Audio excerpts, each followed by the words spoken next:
I said, Paige, I got a question for you. What is it that drives you? And she looked up at the ceiling. When she looked up at the ceiling, I could see her bottom lip was shaking a little bit. She looked down at the floor and then she looked up and stared me right in the eyes and said, Welcome to another Good Drill Pod. We have Bobby in the building. We have Ross in the building.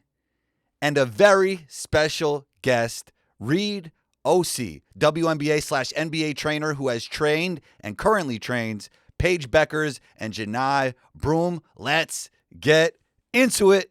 This episode of the Good Drill Podcast is powered by the Good Drill app. The Good Drill app gives players and coaches everything that they need to jump higher, score more, and dominate the game. If you're interested in that, it's in the link in the description. Reid, 10 years ago, me and you are training JV basketball players inside a dance studio in New Jersey. And now you are working with Paige Bueckers from UConn and Johni Broome from Auburn.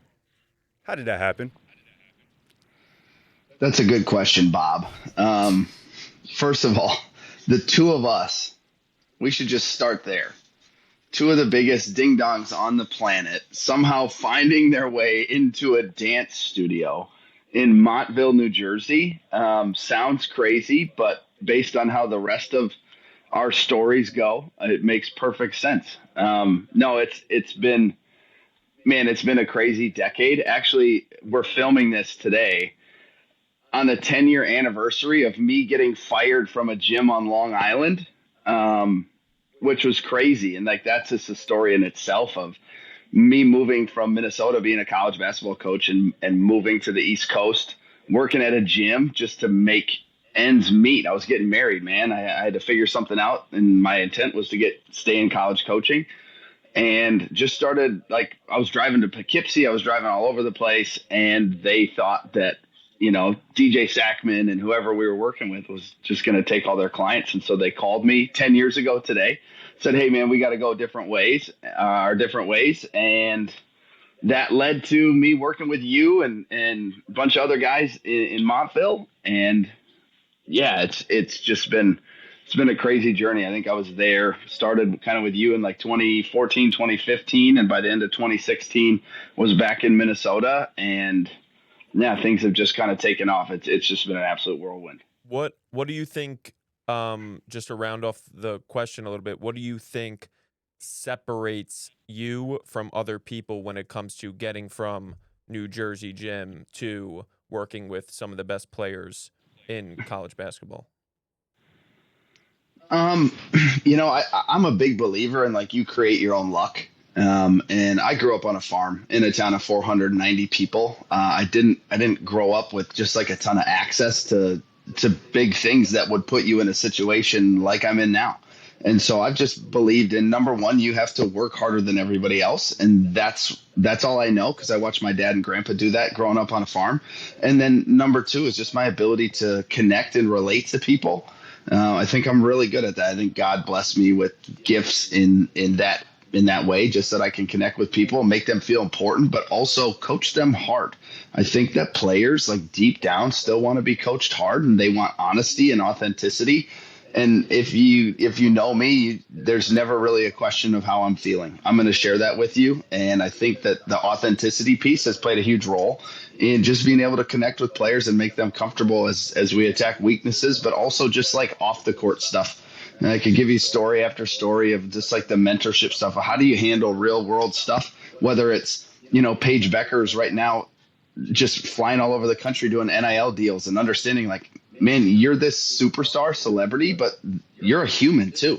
And there's stress that comes with that. And so I think that's been kind of the biggest thing for me, is just my ability to connect with players and make them feel important, but also, at the highest levels, they got people drooling all over them right now. Oh, you're this, you're this, you're that. And it's no, I want to know the person behind all that. And I think that's played a big role in it. You talked about coaching players hard, and I feel like there's a false stigma around today's players that they're not tough. Where do you land on that? Are players less tough today? I think players are not as tough as, and I sound like the old guy, I don't think players are necessarily as tough as maybe 10, 15 years ago. But I think that's because we're just making everything easy for them.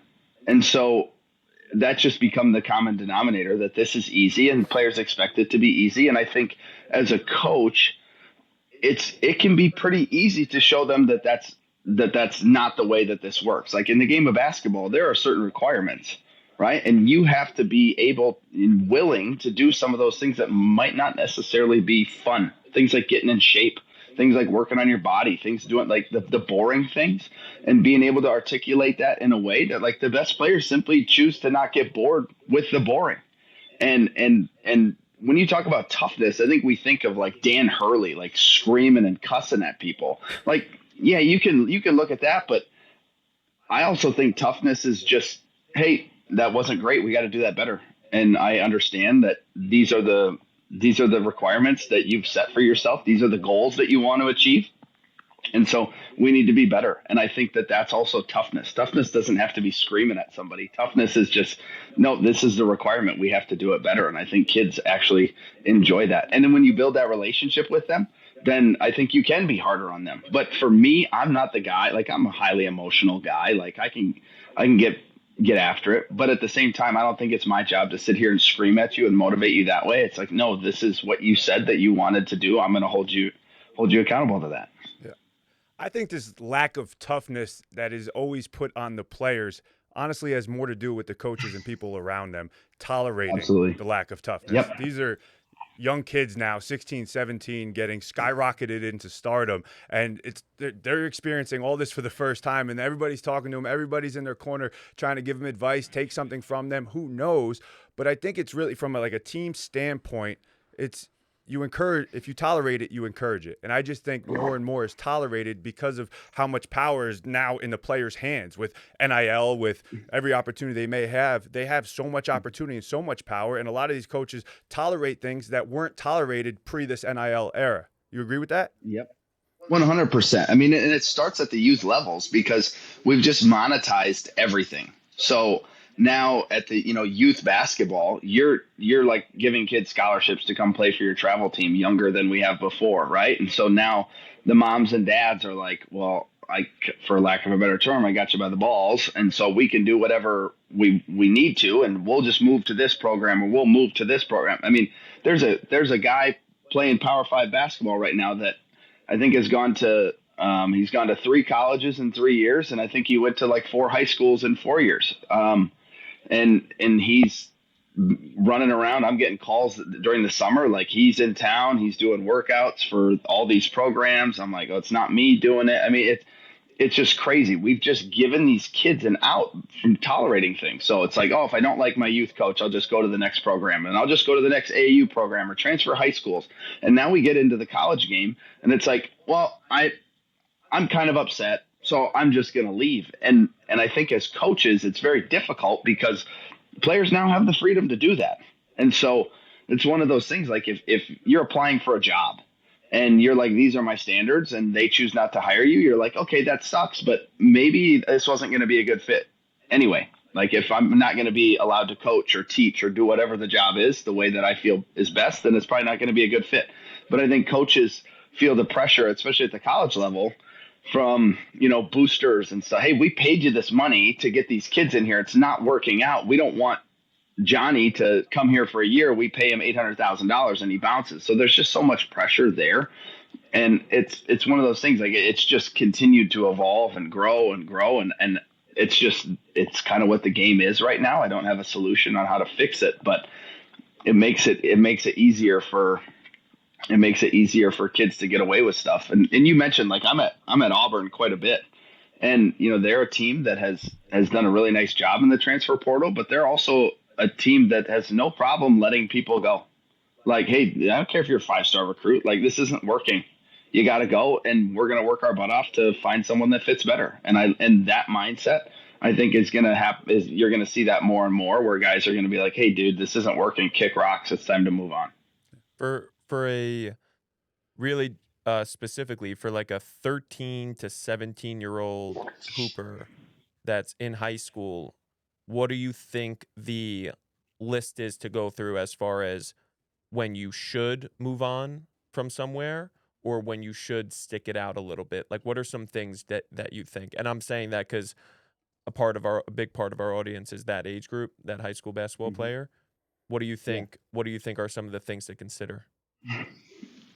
Well, I think that there's two components to it, and they're kind of on opposite ends of the spectrum. I think number one, you're trying to achieve your goals, right? And so there's a part of it where you need to focus on what's best for you and your development. Now, here's where I think it gets skewed, is we just view that as like completely selfish all the time. And if you want to truly reach the goals that you have set out from the basketball standpoint, you can't be completely selfish. Like, it's a team game, right?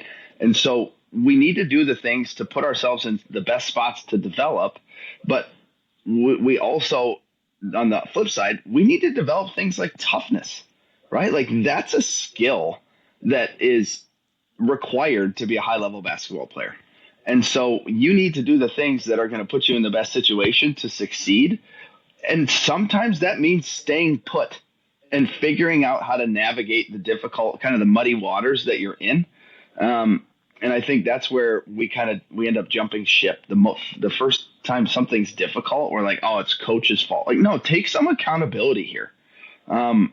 What can you be doing better to put yourself in a position to play? The moment you fall out of the rotation, we're just like, all right, I'm out. And it's like, no, get your butt back in the rotation. Find a way to be successful. And so I know those answers are kind of opposite of each other, but I do think that, when we talk about like our development as a player, like, I got to do what's best for me. Like, that's true. Like, you do need to do what's best for you, but we generally just take that as complete selfishness, and I'm gonna do what I feel like I should. Like, no, I don't think that's the case at all. And we'll have players that, and this is kind of another topic, but like, no, maybe you need to play on the second team in that organization and be one of the top guys versus the 9th or 10th guy, and you feel like I gotta be on the top team and get all the notoriety, even though you're not going to get minutes. I mean, I think it's not necessarily as black and white as we think. I think that there's definitely some gray area there. I also think on the other side of it, just thinking about players that we work with, there's probably equally a lot of good situations from the optionality that they have. Like, I'm thinking about, we saw one of the last games, a couple games ago that we saw. I think if you're a good player, for example, and it's like cracking the rotation, because there are some coaches where they do have a way of thinking where it's like, you're not breaking through. Like, and I do believe that it's like, okay, at some point it's like the toughness to fight through it.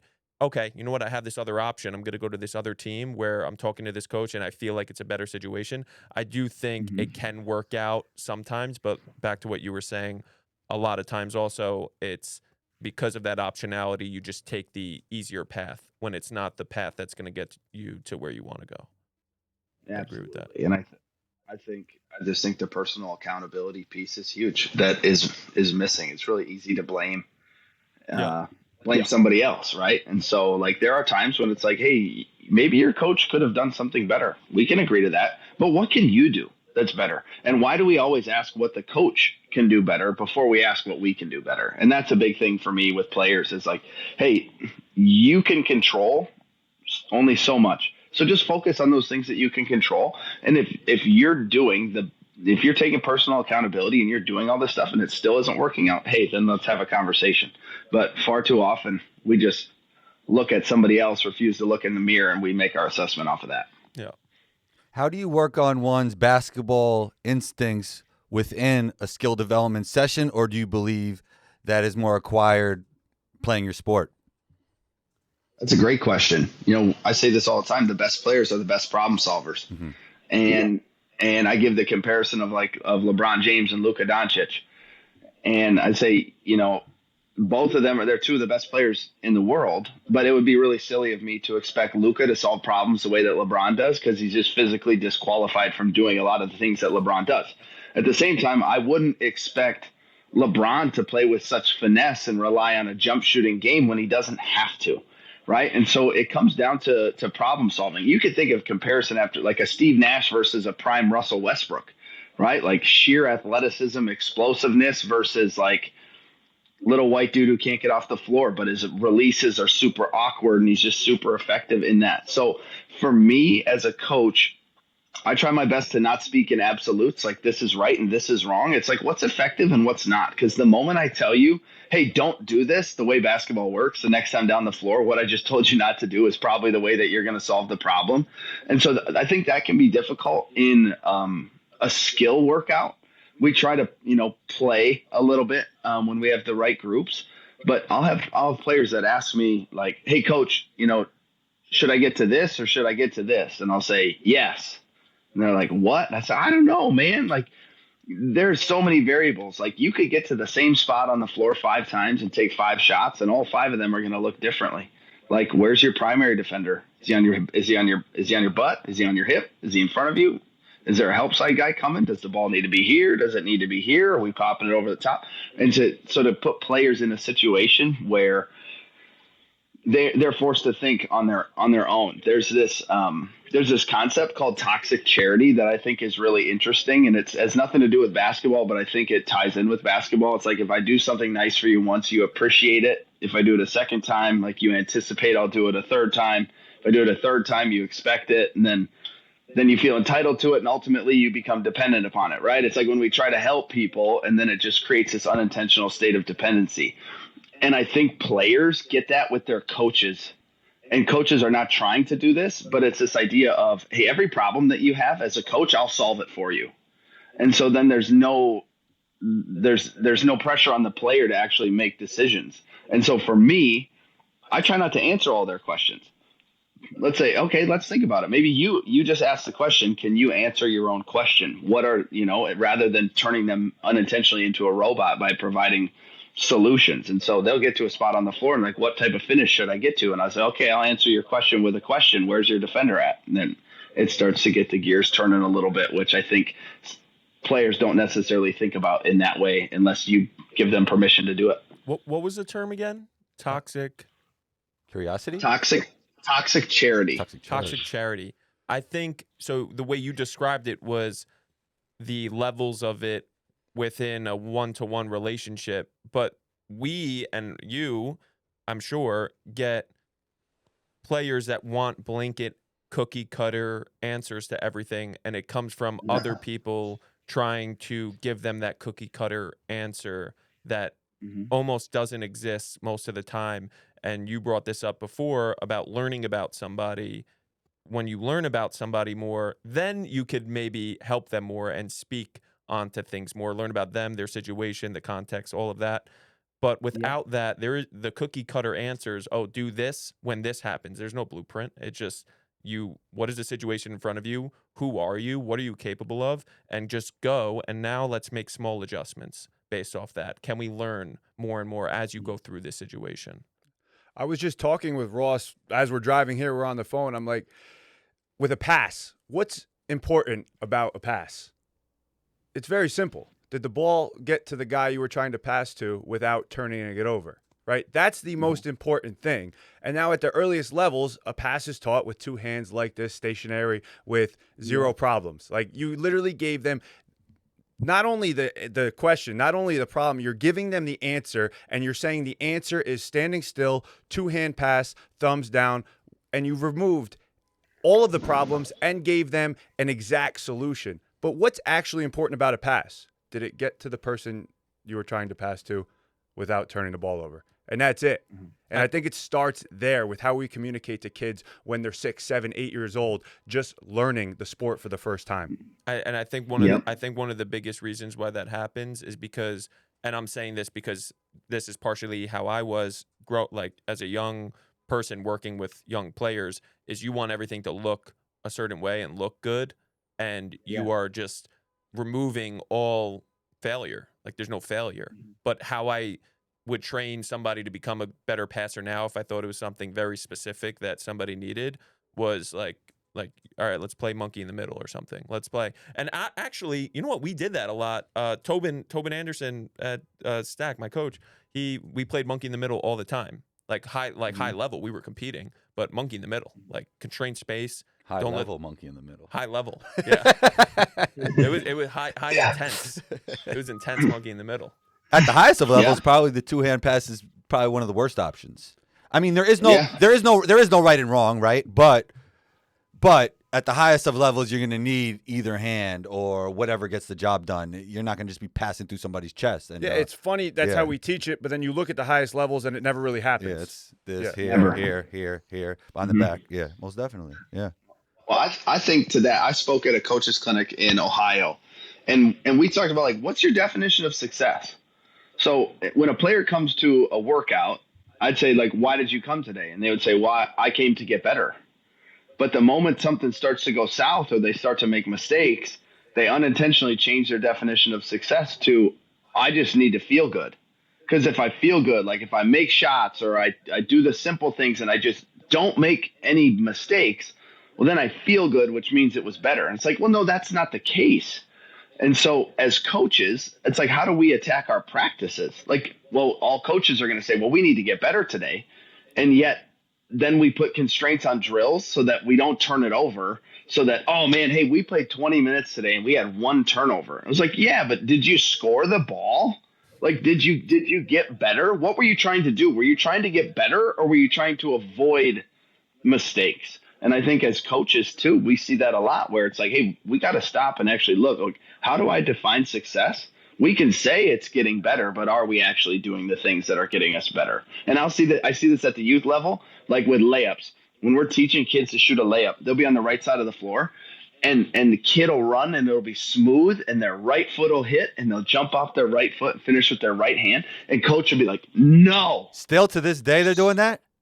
Like fourth and fifth graders, we work with a lot of youth programs where we like oversee their coaches and we work with them. And it's like, so now they will stop them and actually call it like a bicycle step. Just take that extra step for no reason other than we have to jump off of our left foot. And what you've actually done is you've screwed up the kid's natural flow and habits in order to do something that we think is correct. And it's crazy. How many times the kid's on a fast break on the left side of the basket, nobody between him and the basket, he's going down there on the left side. I hear parents from the stands, use your left hand, use your left hand, use your left hand. In the middle of a game when the kid is competing, the kid gets there and is so nervous about using his left hand. What hand should I use?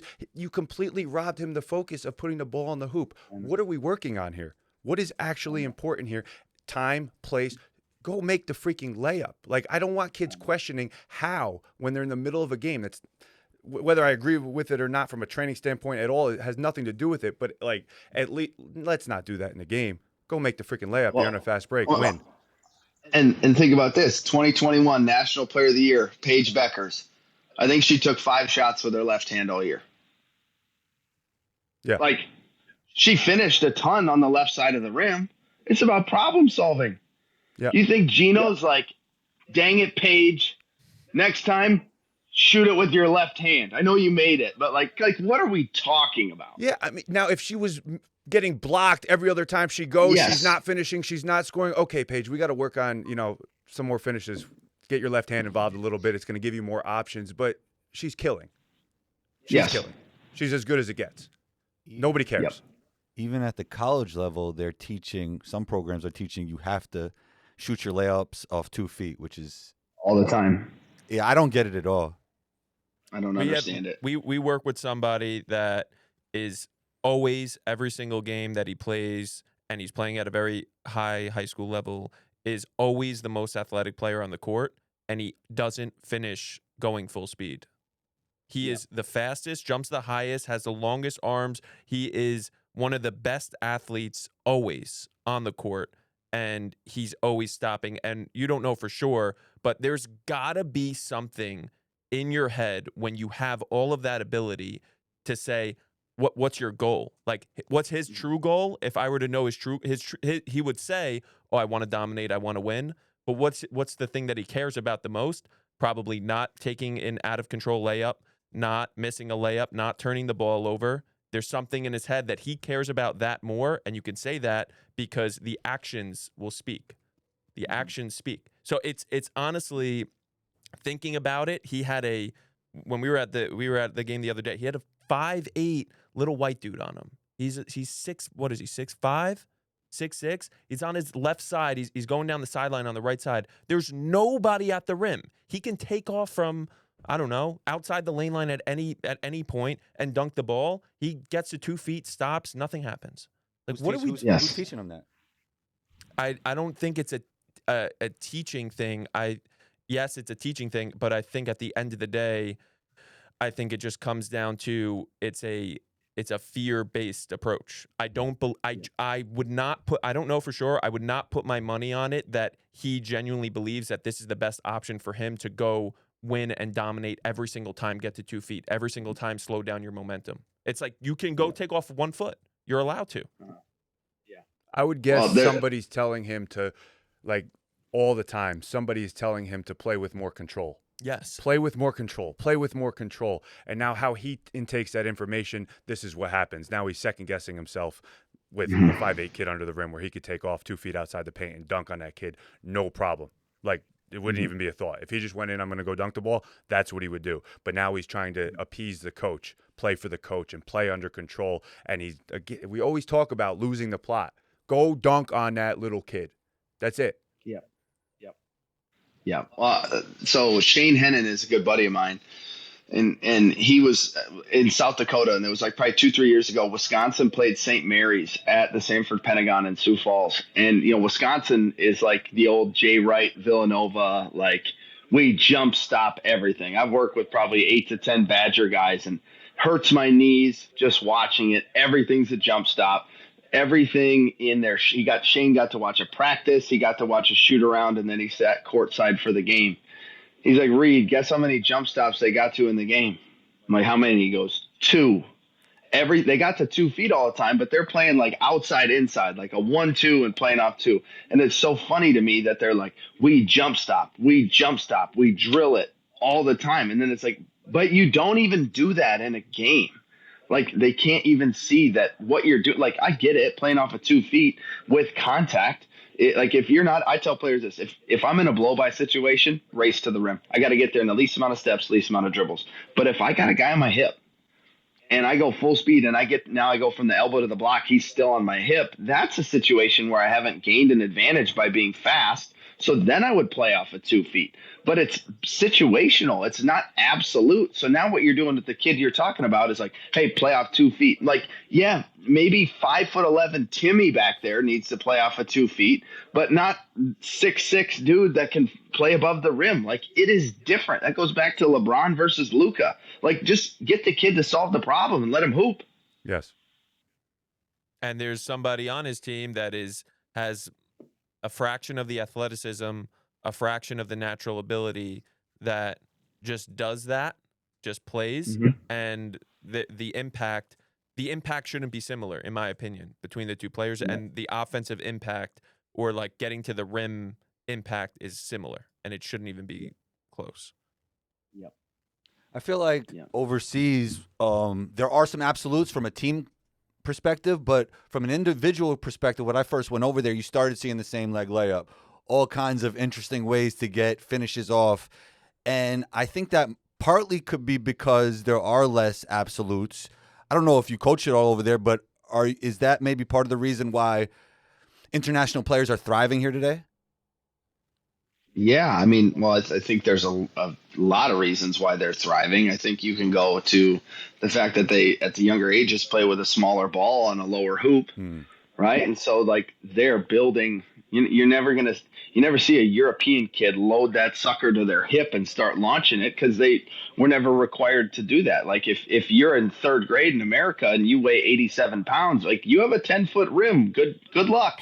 Like, in a full-size basketball, like, throw it at the rim. And so they're forced to do that. But at the, Europeans, they're not playing as many games early on. It's more skill focused.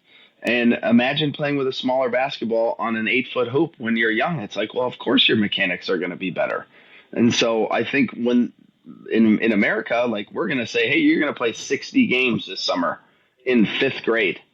And overseas, they're going to be like, well, we're going to play 3-on-3 on an 8-foot hoop. And we're going to do things like that are going to help them. There's no rush. Like, we work with so many youth programs, and one of the complaints that you see high school coaches talk about freshmen, and you also see it with college coaches talking about freshmen, is like these kids don't know how to play. Because if you're in sixth grade and you're 5'11", you might be playing against a kid that's 4'6", right? And so you're going to be able to solve problems differently and create chaos and do those things that eventually that gap is going to even up. And now it's like, well, how do you solve those problems? Where I would say in Europe, they're less focused on, hey, how do we do some gimmicky defense or some gimmicky offense to just create chaos at the sixth grade level to win basketball games now that's never going to translate to them to later on. They're just Europeans are just focused on skill stuff and solving problems. Yeah, go ahead. No, I'm thinking the 60 games for the American youth is beneficial for the top one or two players on the team, and that's it, right? Because that's what they want to get better at. And you've got one, maybe two players on that team that are controlling the ball, dominating the ball the entire game, right?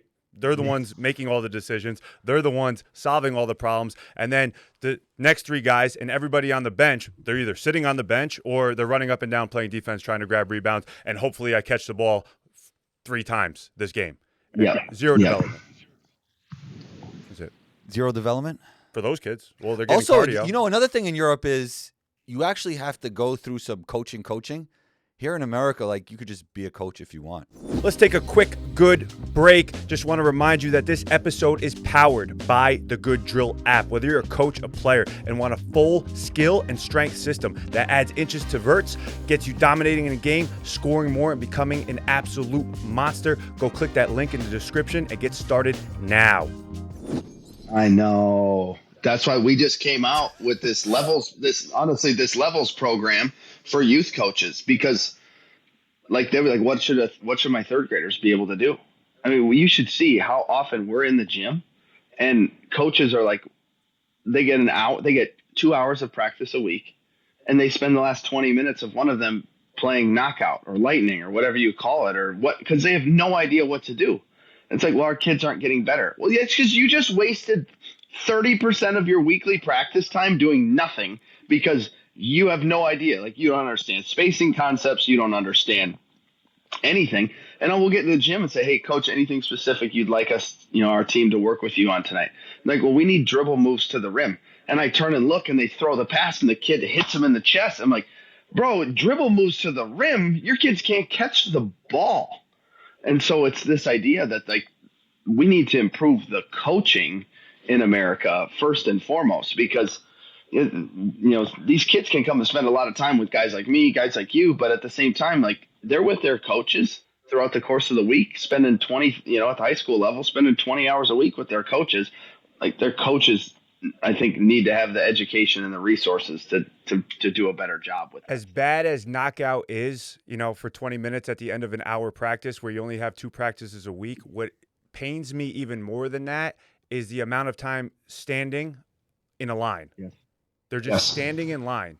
You have 2 players doing something, whether it's layup lines, right? And then everyone else is just standing there. Or they're doing shell offense. They're instilling these, plays for 6th graders, and you've got 5 guys out there playing against nobody, running around, doing plays, and then you've got 7 guys sitting there watching. I see it all the time.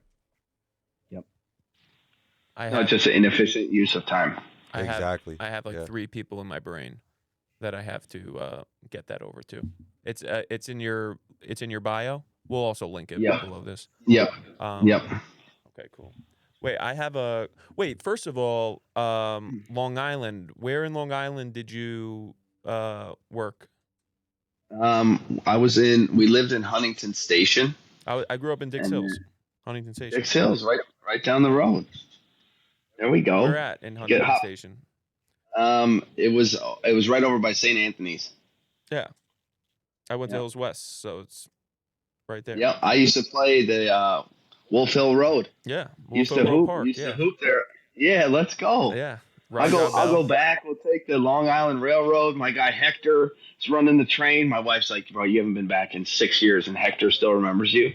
I'd go play there. I was out of shape. Bobby would know this. I was a big boy. And I'd go play, and these guys would be like, that guy? And they'd be like, trust me, you want that guy. His teams win. I'm like, yeah, I'm out there moving that thing. Yeah. That's We hilarious. go run that thing. Yeah, I Yeah, love that. I we'll just go went run. back to Hills West. I didn't go back. So I graduated in 2014. I didn't go back ever until like a month ago. Was the first time I stepped foot into the school. I didn't even know where I was going. And yeah, it was weird. Yeah, I haven't been back over there. But yeah, we got to run it sometime, Wolfville Park. Show them how it's done. Yeah, I don't know, man. I don't know. My knees are about shot, but Yeah. maybe we'll go get some shots. We go play pig. Yeah. We could play knockout for 20 minutes. Yeah, Bobby, that's too much cut. Too much cutting. Too much fun. Bobby mentioned the standing in line thing, and I totally agree with him. Just terrible time management. But when you're working with a player, how do you balance keeping it situational but also getting enough reps in? No, that's a good question. A couple years ago, I had someone come at me on Twitter. It was probably my best interaction, and by interaction, I mean it was him talking to me and me not responding. But we had somebody like shooting 10 shots in a row, and they were like, "That's not game like." And I was like, "Okay, hold up, let's do this." So we're gonna have an hour and 20-minute workout. We're gonna incorporate timeouts, free throws. You're gonna run up and down 19 times, and then you're gonna shoot it, right? Like in terms of like the situational stuff, it's You forgot about getting on the bus, going to the game. yeah. Thing. Like we're gonna walk to the locker room. We're gonna come back at halftime. Yeah, I don't know. I mean, part of it is like let's get a bunch of reps up.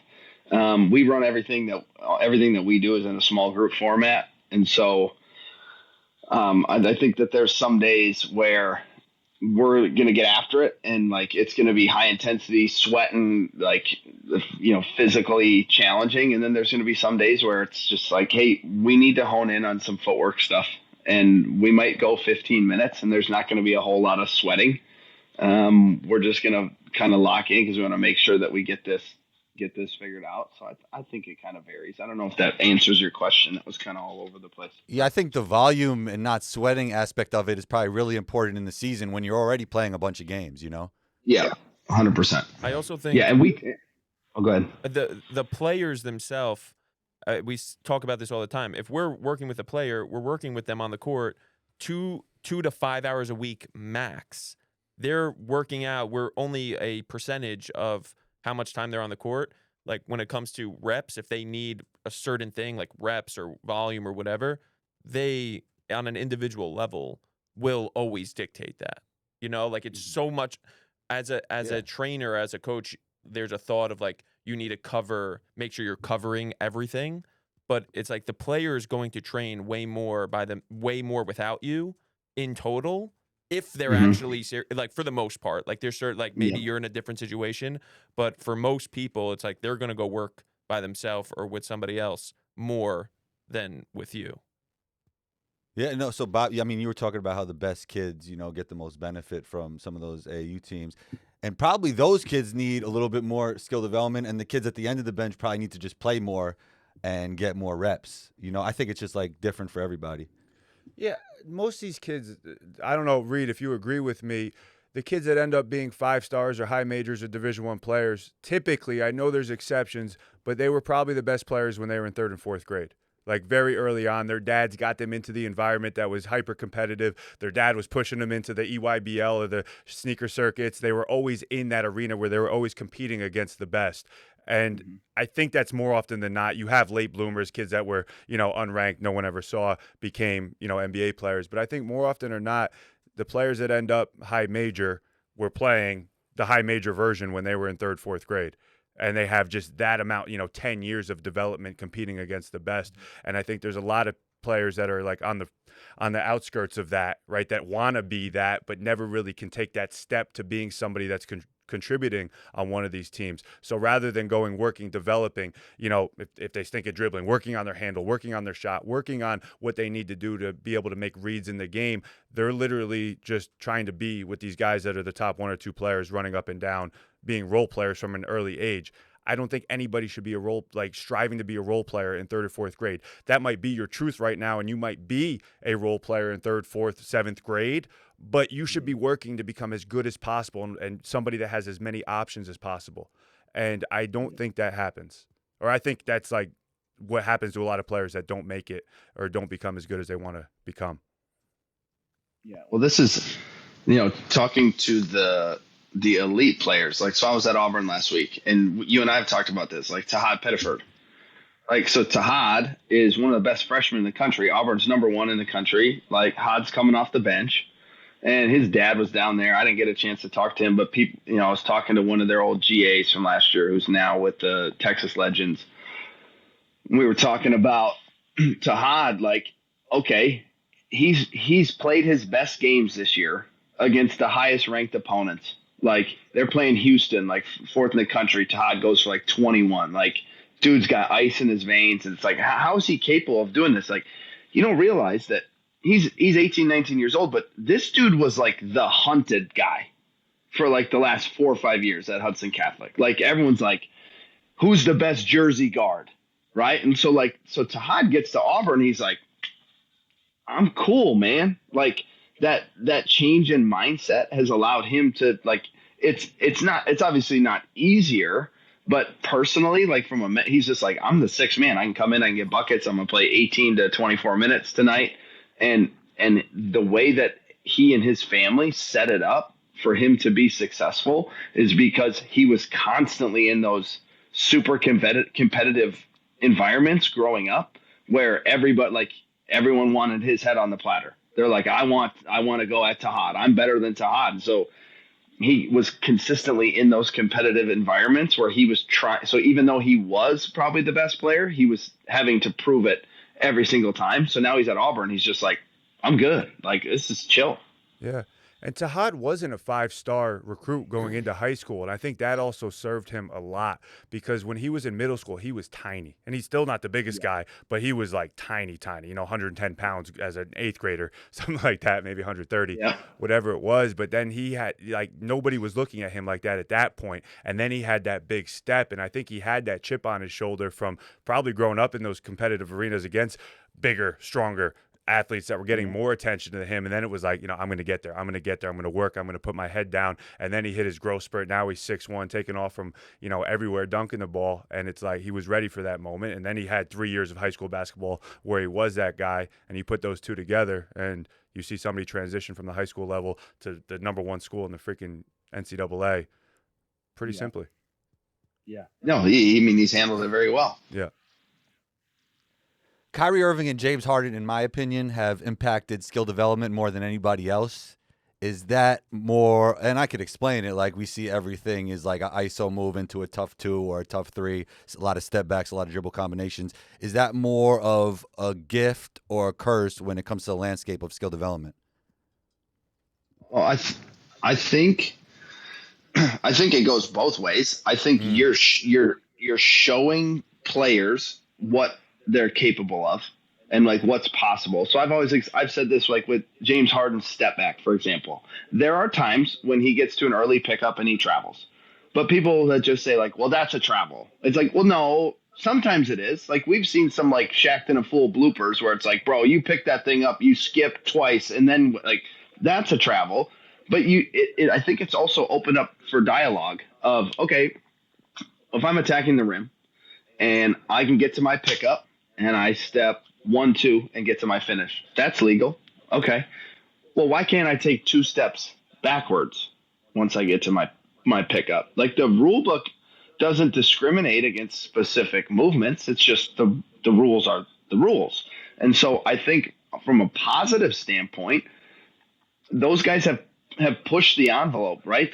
They've kind of raised the bar. Like, what are we actually able to do? This is not just catch, pivot, do this. It's, I can get to some of that. Now, the negative aspect that we see is if you were to look up like NCAA, my best friend's a Division II head coach. They play fast paced. They shoot a lot of threes, and they just won their conference championship.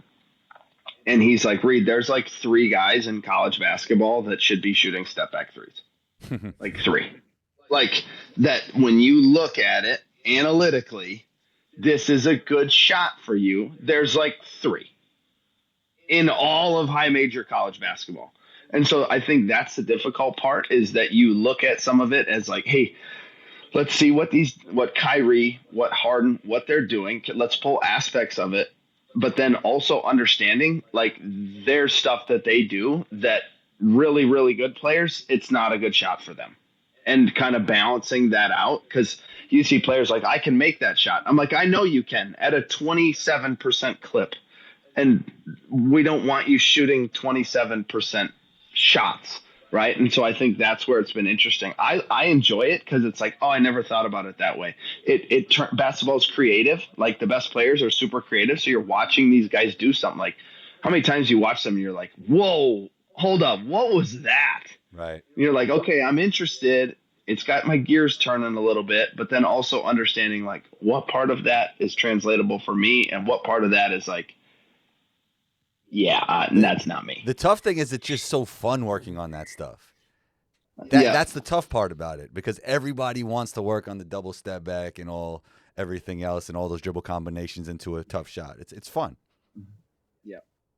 Oh yeah, I mean, Bobby brought up Johni Broome at Auburn. Like it's him and Cooper Flagg for National Player of the Year, and Johni's left-handed, and one of the things that we've spent a considerable amount of time in the last 2 years is on working on like a little 4-foot fadeaway.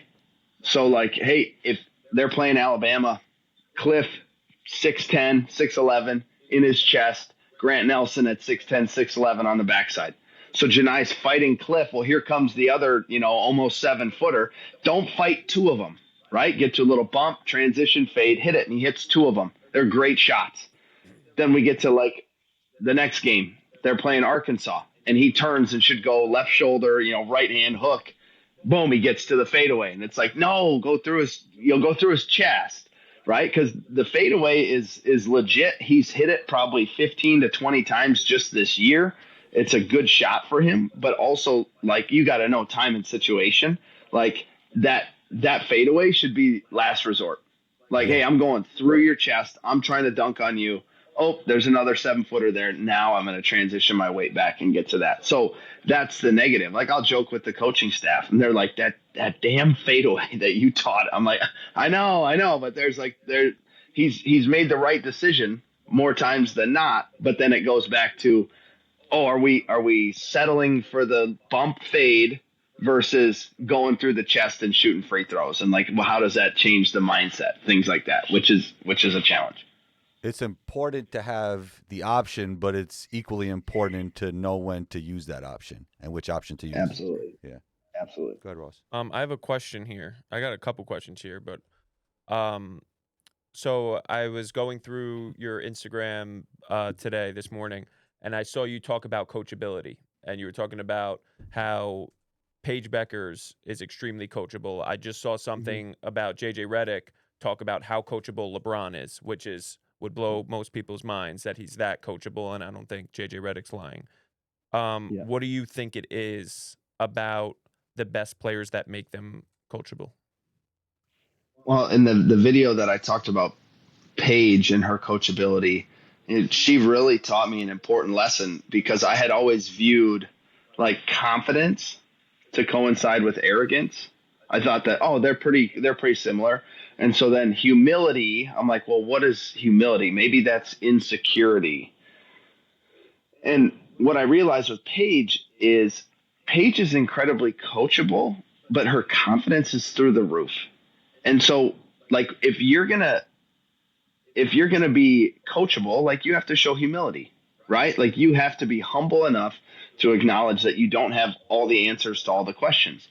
And what I realize is Paige is so confident in who she is as a person and a player. That confidence has been instilled in her by her mom and dad, but it's also been instilled in her by the work that she puts in. So now she is so confident that she's emotionally secure enough to take coaching.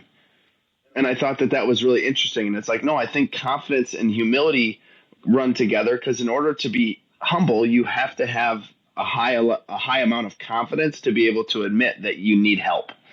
And the players that act arrogant and are not coachable are generally insecure and struggle with handling correction. And so the same way you guys talked about the freak athlete, you're like, unleash him, like let him play. Like I think far too often, like we have players that we stunt their confidence because we don't want them to be arrogant or too over the top. And it's like, no, like Paige is going to do some crazy things. Like she might pull in transition because she's going to maybe make a poor decision because her confidence is through the roof. Now, most of the time she's going to still make a play out of that. But my point is, like, oftentimes your biggest strength is also your biggest weakness. Like, you're super confident. That's a strength. It can also be a weakness when we get overconfident in some situations. And rather than focusing on the bad situations, it's like, let's cultivate the good in people. Like, let's create so much confidence in them that they have the capabilities of showing humility so that they actually are coachable. And that's one thing that I've noticed with Paige is that she's like probably the best player in the country. And she's one of the most coachable players I've ever worked with. If she does do that, dribble over half court and just pull, right? Misses. How does she respond to that? It's interesting. I would assume there is no response. No, coach, Gino telling her that's a bad shot. She knows it's a bad shot. I'm just curious. How does somebody that's at that level that we're talking about? She will make errors, right? Now she pulls over, she dribbles the ball across half court, pulls some 40-foot three, misses. How does she respond to that? What does that look like? She's like, next play. Next play. Nothing. Yeah. Like next. Yeah. Like, I think it's funny. So, like, her and AZ Fudd. So, AZ comes out to Minnesota, too. So, AZ has been going off lately, coming back from injury. And I think we did a 2-minute shooting drill, and she made, like, 39 threes in 2 minutes and missed 3 out of 4 at the end. And, like, the competitiveness there, just being locked in. AZ goes for, like, 34 the other night. And someone asked her after the game on the interview, like, what are you thinking about? She's like, I'm thinking about those 2 in a row that I missed. And I'm like, it's fantastic because she misses 2 in a row. And in the moment, she's able to completely flush it and come down and like bang the next 3. And then it's like she takes that information, like puts it in the back of her brain and like, this is not going to impact me now. And then the game gets done. She goes for 34 and she's like, dang it, I missed 2 wide open threes in a row. And I'm like, it's not that she got rid of it and never thought about it again. She just had like the emotional stability to just like, I'm just going to get rid of that. And then I'll deal with that once the horn goes off and the game's done. What do you think that is? We've talked about this before. He said it about, what's his name? Buzelis? Glazing Buzelis. Yeah, Glazing Buzelis. We made fun of Bobby. He said, I could tell he's really good just by the way he walks. And I do think there's something to that of somebody has a presence about them. And what I really think that it is that the players that carry themselves like they're good, like they're really confident, I think that they're just so focused on the things that actually matter that they're not confused. They're not worried about, okay, you missed 2 shots in that moment. Like, very logically, this is me thinking about this is not going to help me impact winning right now. And I think, yes, it's confidence, but I think it comes from extreme clarity on what they're trying to do and what they're motivated to accomplish in that moment. It has nothing to do with the next play. But then afterwards, it comes back to surface. Okay, let me analyze and see I want to be able to do this, that frustration, bring that to training. Now I'm trying to work on this. I don't want this to happen again. But in that moment, it doesn't help you in that moment. And I think that just focus. Like, you're just focused. Yeah. There's nothing that's getting in my way, and I don't even have to think. I just know exactly what I want to do, and nothing is going to get in my way. I would call it elite emotional regulation. Like, they have the ability in the moment. So you have like emotion based or logic based. And so, which is interesting because basketball is highly emotional and you should play with passion and you should feel those, like it's going to be a kind of an emotional roller coaster, but the players that have the ability to regulate their emotions and say, hey, I just missed 2 shots in a row. Logically, me thinking about this right now does nothing for me. So I need to get rid of it. And they have the ability to do that. There's a video that came out. I just saw it last week, and it's Kamani Young, the assistant coach at UConn, and they're talking about Stephon Castle. And it was this well-known scout for the for the Spurs. And he's talking to him. He's like, you know what? I knew he was going to be special. when you got on him like 70 times and he just stared you in the eye and he didn't flinch. And he's like, and Dan Hurley got on him even more and he just didn't flinch.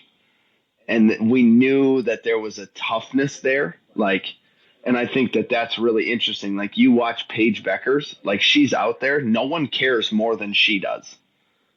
And they know that. But Gino will get on her and she just doesn't flinch. She's just like, all right, let's go. Next play. AZ's the same way. All right, next play. And I would attribute that to just the ability to regulate their emotions in the moment is exceptional. Is that innate?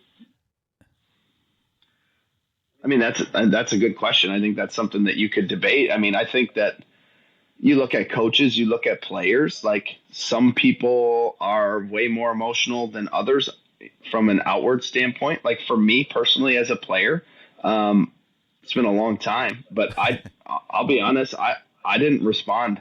I didn't need somebody to scream at me. I turn and look. Oh, I got the look. Got it. We're good. Won't happen again. Like that was all I needed.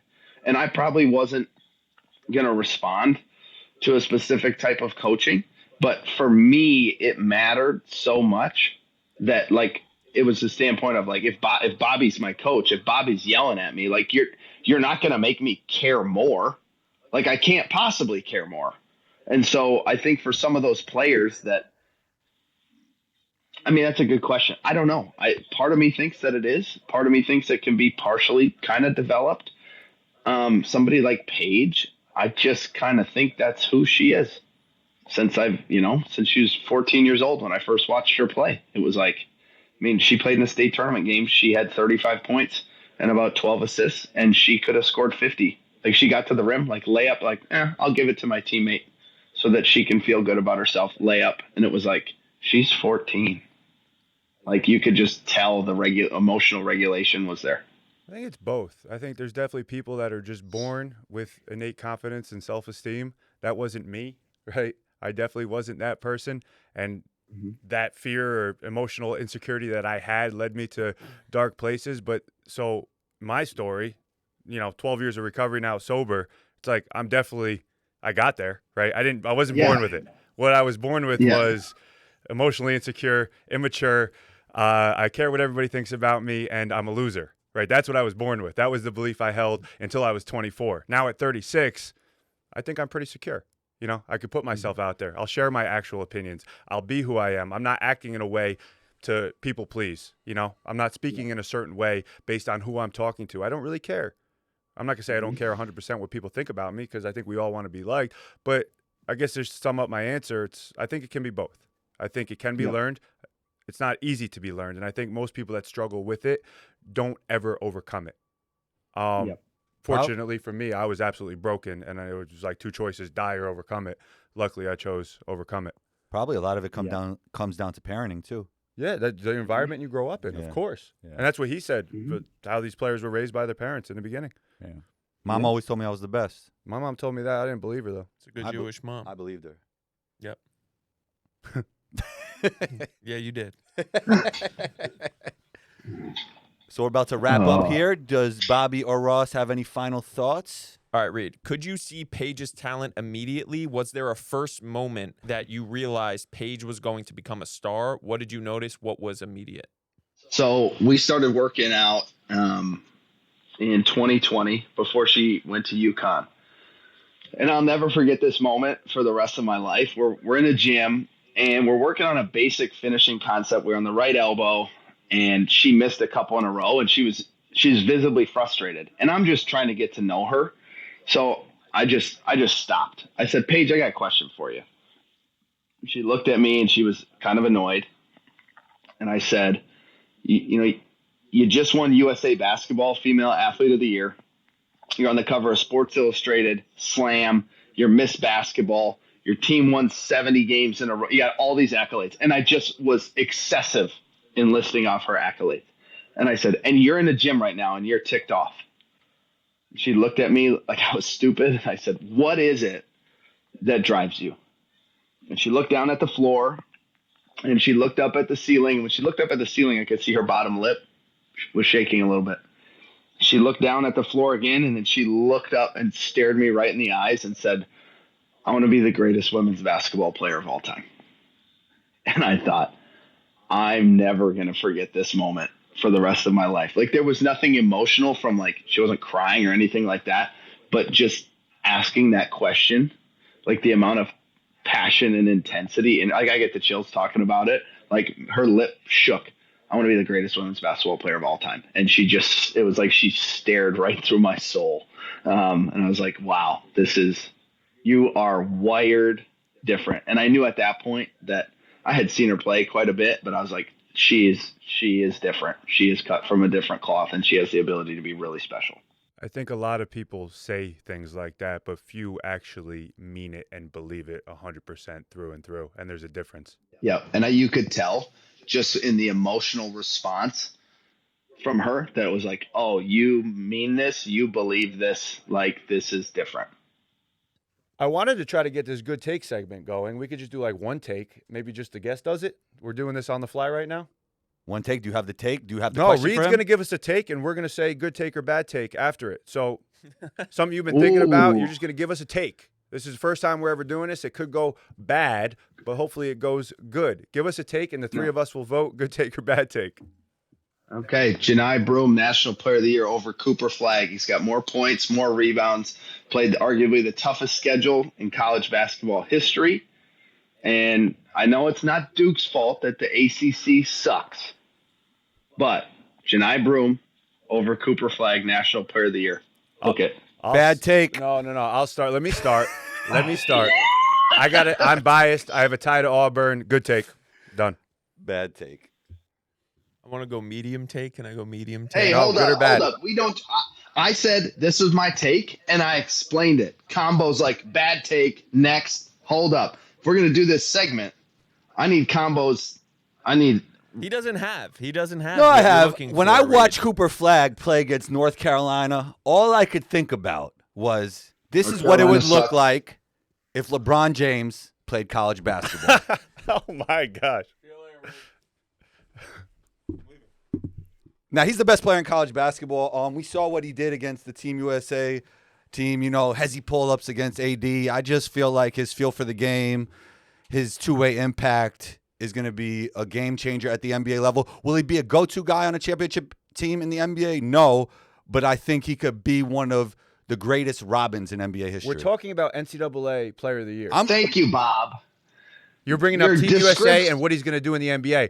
The take Thank was you, Bob. Player of the Year That's- in the NCAA. Player of the Year in the NCAA was the take, and you're saying things that have nothing to do with that. Wait, and your take, just to be clear, Reed, your take I got a was take, by that the way. you think he's going to win the Player of the Year? Or he Yeah, should so win. right now, like the betting, like the sports books and stuff are putting out like their two favorites. It's just Johni and Flagg. Who's And first? so, well, it was Johni, and then he got hurt, and missed a couple games, so then it was Cooper. But now Johni, like he had 31 and 14 against Georgia, and like 4 assists. He's the only other guy this century to put up those numbers are Ben Simmons. And don't give me some crap about how Ben Simmons No, sucks. Ben Simmons is about to help the Clippers win a championship, so I don't think he sucks. I think it's a bad take. I think, and I'm just thinking about it, where would I put my money? Like, just like who's going to win, not who's actually better. Oh, that or was a anything. better explanation. Who's going to win? I would say Cooper Flagg. People that make decisions, I feel like they're going to go with Cooper Flagg. I'm going best player on the best team, Johni Broome. I got to take. So why don't we go one further? Everybody open up their FanDuel and let's go. Wait, No, I got I a don't good bet. take. Yep. I don't do that. I Wait, don't gamble. it's Combo's turn. I don't gamble. Because I definitely want to hear Reed's thoughts on this one. Yeah. Right? You ready for my take? Wait, we were only doing one take, I thought, right? No, we're adding this in. Are you ready for my take? Um, You should be, because this is good. okay. Paige will become better than Caitlin at the sport of basketball. Oh, we weren't talking about fishing, right? Basketball specifically? Yes. Okay.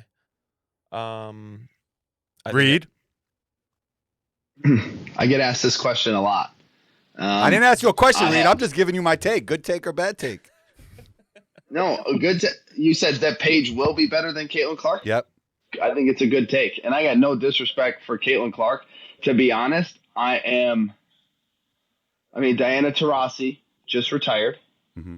And I feel like she's been a little bit more quiet, but I think one of the leaders of like the hate against Caitlin Clark. I feel like she was like kind of wanted her flowers, and it's like, no, like you're the OG. And I think that the WNBA has put themselves in a position where Caitlin hasn't done anything publicly to come out and say, I want to be the face. Caitlin has done some really good things, so I'm very hesitant for anything that could be taken as Caitlin Clark slander. But I do think that what Caitlin does is elite, and her conditioning, and she can run all over the floor and impact the game. But like I'm telling you, Paige's IQ is off the charts, and you can toss Paige in to a playoff contender, a championship team right now. Give her the basketball, and she's going to put players in the best spots to be successful. I just saw a clip or a picture yesterday. AZ Fudd talking about when Paige helped recruit her to UConn. Paige put together her own highlight reel of her passing to open teammates and said, if you come to UConn, these are the shots I'm going to get you. I just think the way Paige can lead, how she's comfortable being vocal, and her IQ is off the charts. And people don't realize, like, I've said this, if Paige wanted to play like Caitlin Clark, I'm not saying Paige is going to be pulling from 40 feet, but like Paige is a knockdown shooter, and she has 5-star recruits all around her. Caitlin Clark was at Iowa. She had nice players, but she did not have nearly like the talented players that Paige has around her. Paige has no reason to play like where I'm going to go take 30 shots. If you wanted to see Paige Bueckers take 20 to 25 shots a night, I think you'd be really impressed with what she's capable of. And I think it's going to translate really well to the next level when she is the number one pick this spring. I feel like I'm like the commissioner of the WNBA, and I'm sold.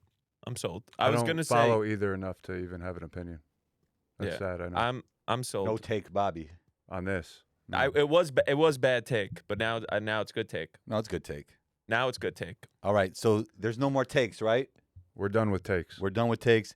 Reid, thank you for taking the time. You're always welcome back on the show, and talk soon. No, we got to ask.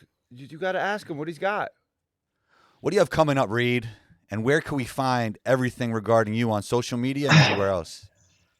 Well, you can. I'll say this: I'm going to be doing a lot of traveling this spring. Hopefully following my Auburn Tigers around. Okay. Compete for a national championship, helping Johni be ready to go. We'll have some NBA pre-draft stuff this spring here, and yeah, that's kind of what we got going on. You can find our website is basketballcatalyst.com. Catalyst Training is our company. So it's basketballcatalyst.com. My Instagram is at Reid Ouse. It's OUSE. Think house without the H, but it's pronounced OC like Orange County, OC. At Reid Ouse on Twitter. Yeah. And the links will be in the bio for that. Thanks for taking the time, Reid, and talk soon. Yeah, the description. The description. The links will be in the description. In the description. Description. We're here, man. All right, we're good. Reid, thanks for taking the time. Later. Appreciate it. Good.